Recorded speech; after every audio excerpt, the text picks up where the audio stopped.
Bismillahirrahmanirrahim. Assalamualaikum warahmatullahi wabarakatuh.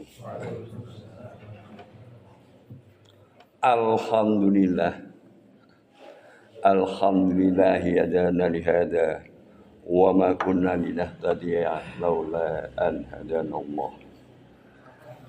Asyhadu an la ilaha illallah wahdahu la syarikalah wa asyhadu anna Muhammadan abduhu wa rasuluh. Allahumma sholli wa sallim wa barik ala Muhammad wa ala alihi wa sahbihi wa man tabi'ahum ihsan ila yaumiddin. Amma ba'du. Jamaah salat subuh yang dirahmati Allah. Alhamdulillah kita bersyukur kepada Allah Subhanahu wa taala atas nikmat yang telah tercurah kepada kita, nikmat iman, nikmat Islam, nikmat kesempatan dan nikmat kesehatan. Sehingga pagi hari ini kita bisa melaksanakan sholat subuh secara berjamaah dan dilanjutkan ikut mengikuti tausiah yang disampaikan oleh imam sholat subuh.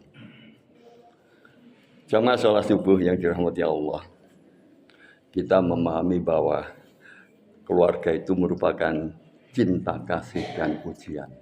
Dalam kehidupan keluarga itu adalah ajang cinta kasih. Namun demikian juga merupakan ujian. Dan kita paham bahwa salah satu nikmat yang terbesar dari Allah adalah dianugerahkannya seorang manusia itu untuk bisa membangun keluarga. Tapi juga di dalam keluarga ini sebagai bagian daripada ujian. Selain untuk menumbuhkan cinta kasih sayang antar sesamanya, untuk bisa mendapatkan sebuah ketenangan dalam kehidupannya. Tapi yang perlu kita ingat bahwa dalam Al-Quran telah mengajarkan kita bukan hanya nikmat saja di dalam kehidupan keluarga itu, tapi juga merupakan ujian. Sebagaimana firman Allah, ya ayyuhalladzina amanu inna min azwajikum wa auladikum aduwwul lakum fahdharuhum wa in ta'fu wa tasfahu wa taghfiru fa innallaha ghafurur rahim. Wahai orang-orang yang beriman, sesungguhnya di antara istri-istrimu dan anak-anakmu ada yang menjadi musuh bagimu, maka berhati-hatilah terhadap mereka. Dan jika kamu memaafkan, berlapang dada dan mengampuni, maka sesungguhnya Allah Maha Pengampun lagi Maha Penyayang.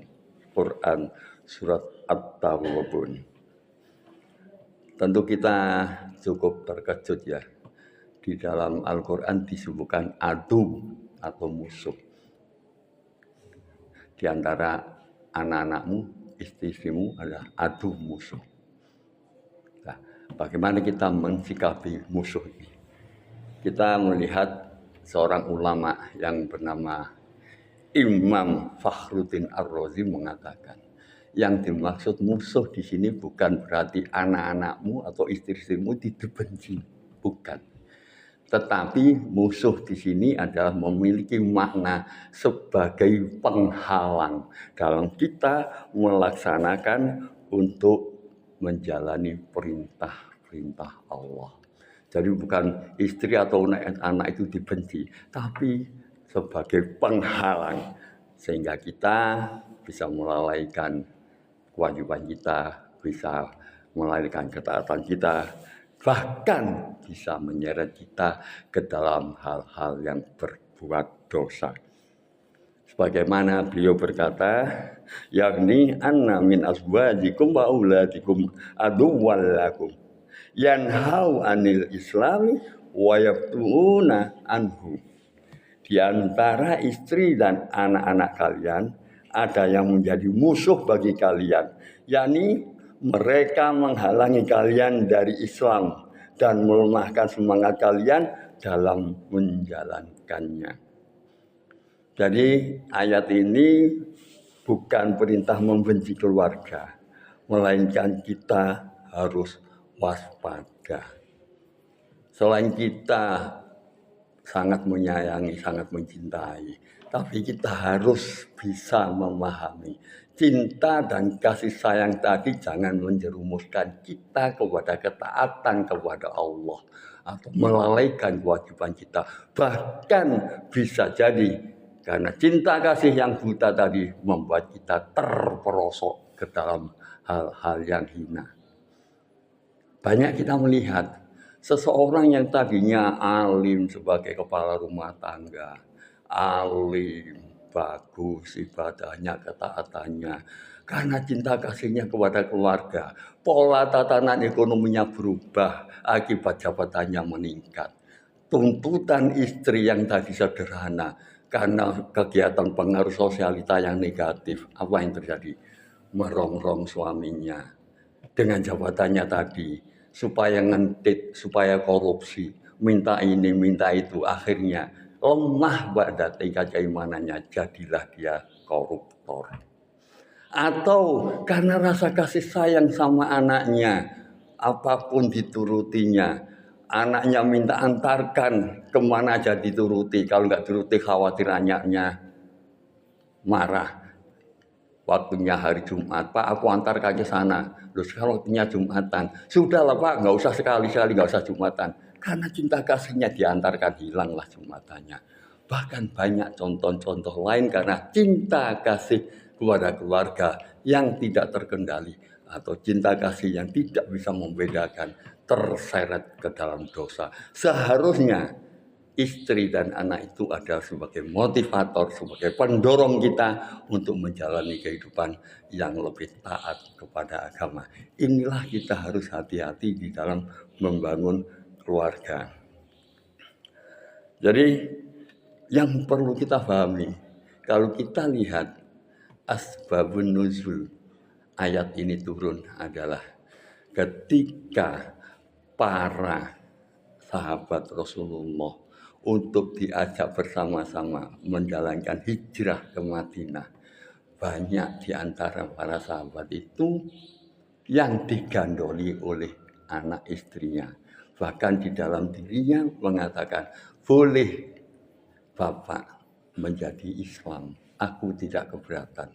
Tapi aku tidak mau berpisah dengan kalian. Sehingga banyak diantaranya yang menunda hijrahnya. Walaupun akhirnya ikut berhijrah. Inilah asbabun nuzulnya menurut Imam At-Tabari. Sama salat subuh yang dirahmati Allah. Pelajaran besar bagi kita terhadap ayat ini. Jadi kita harus benar-benar membangun keluarga. Cinta kasih yang benar, cinta kasih sesuai dengan syariat Islam, cinta kasih yang bisa membawa keselamatan dunia akhirat. Keselamatan kita jangan hanya untuk kenikmatan di dunia, kesenangan dunia, tapi bagaimana kita bisa berkumpul kembali di akhirat. Lebih dari itu, Al-Quran mengingatkan bahwa pada hari kiamat nanti, ikatan keluarga yang selama ini dibanggakan tidak akan mampu menyelamatkan seseorang, sebagaimana firman Allah, yauma yafirrul mar'u min akhi wa ummihi wa abi wa sahibati wa bani likulli imri'in minhum yauma idzin sa'nun yughni. Abasa 34 sampai dengan 37. Pada hari itu manusia lari dari saudaranya, yauma yafirrul min akhi wa ummihi wa abi, dari ibu dan bapaknya, wa sahibatihi wa bani, dari istri dan anak-anaknya, likulli imri'in minhum yauma idzin sa'nun yughni. Setiap orang yang pada hari itu mempunyai urusan yang cukup menyibukkannya. Jadi yang dibangga-banggakan, yang dibantu, diperjuangkan sampai melanggar syariat, sampai lalai, bahkan menghilangkan ketaatan. Di akhirat nanti semua itu sibuk dengan urusannya dan tidak bisa saling membantunya. Allah juga berfirman, yawaddul mujrimu law yaftadi min adabi yaumaidin bibani wa sahibati wa akhi wa fasilatihi allati tuwi wa man fil ardi jami'an summa yunji. Orang yang berdosa ingin sekiranya dapat menebus dirinya dari azab itu dengan anak-anaknya, istrinya, saudaranya, keluarganya yang melindunginya, bukan dengan semua manusia yang ada di bumi. Jadi jelas pada hari itu sudah tidak lagi berguna pangkat, jabatan, kedudukan. Anak istri semuanya sibuk dengan urusan tanggung jawab masing-masing. Yang ada adalah, yang bisa menolong adalah amal soleh dan rahmat Allah. Nah, disinilah kita harus mengambil hikmah, membimbing keluarga kita tidak boleh dengan buta mata, buta hati, tetapi tetap pada koridor syariat Islam. Jemaah salah subuh yang dirahmati Allah, marilah kita renungkan firman Allah dalam surat Luqman ayat 33 yang artinya, wahai manusia, bertakwalah kepada Tuhanmu dan takutlah pada suatu hari ketika seorang ayah tidak dapat menolong anaknya sedikit pun dan seorang anak tidak dapat menolong ayahnya sedikit pun. Sungguh janji Allah adalah benar.